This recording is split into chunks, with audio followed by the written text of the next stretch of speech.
Witam serdecznie na kanale kuchniamagdy.pl. Dzisiaj przedstawię Państwu przepis na najlepsze domowe frytki. Jeżeli chodzi o frytki, potrzebujemy paru składników, m.in. 600-700 g ziemniaków, takich bardziej mączystych, Augusta czy Finezja, ale tak naprawdę każde, które Państwo będą mieli pod ręką. 1 litr oleju rzepakowego i sól.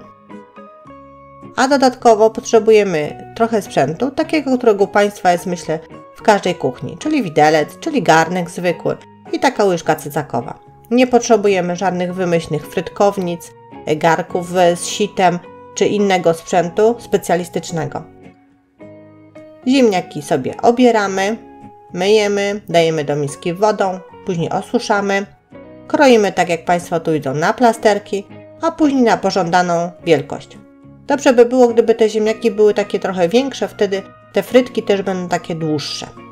Po pokrojeniu odsączamy jeszcze na ręcznikach papierowych i odstawiamy na bok. Do garka lejemy olej, stawiamy na gaz i nagrzewamy olej.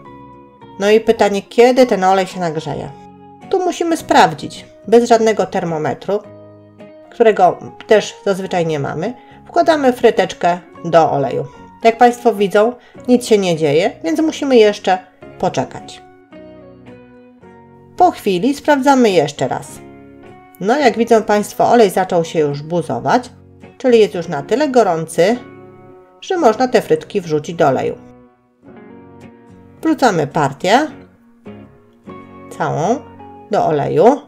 Musimy ją przemieszać i rozłożyć równomiernie po tym garku i zostawiamy tak na 5 minut, nie ruszamy. Po tym czasie widelcem delikatnie mieszamy frytki od spodu, żeby nam nie przywarły, nie przypaliły się do dna. Róbmy to ostrożnie, żeby nie połamać naszych frytek. Jak już frytki przemieszamy od spodu, to przez kolejne 10 minut zostawiamy je w spokoju, już ich nie ruszamy. Ponieważ w kolejnym etapie one miękną i zamiast zrobić nam się frytki, zrobi nam się z nich miazga.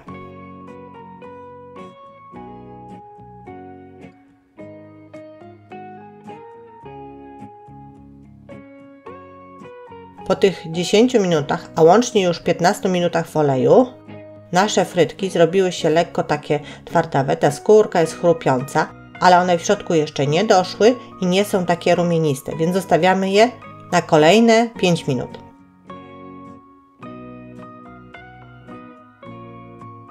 W sumie po 20 minutach nasze frytki się usmażyły, tak jak Państwo tu widzą, nabrały koloru ślicznego i możemy zacząć je wyjmować. Łyżką cycakową wyjmujemy z oleju, przerzucając do miski z ręcznikiem papierowym. U nas czas pieczenia frytek wyniósł 20 minut łącznie. Czas smażenia u Państwa może się różnić od tego naszego. Zależy on od temperatury oleju, od ilości frytek oraz od typu ziemniaków. Potrząsamy lekko, żeby odcedzić nadmiar oleju. Solimy. Frytki, które upiekliśmy, idealnie nadają się do kurczaka, do ryby, do schabowego. Naprawdę polecam.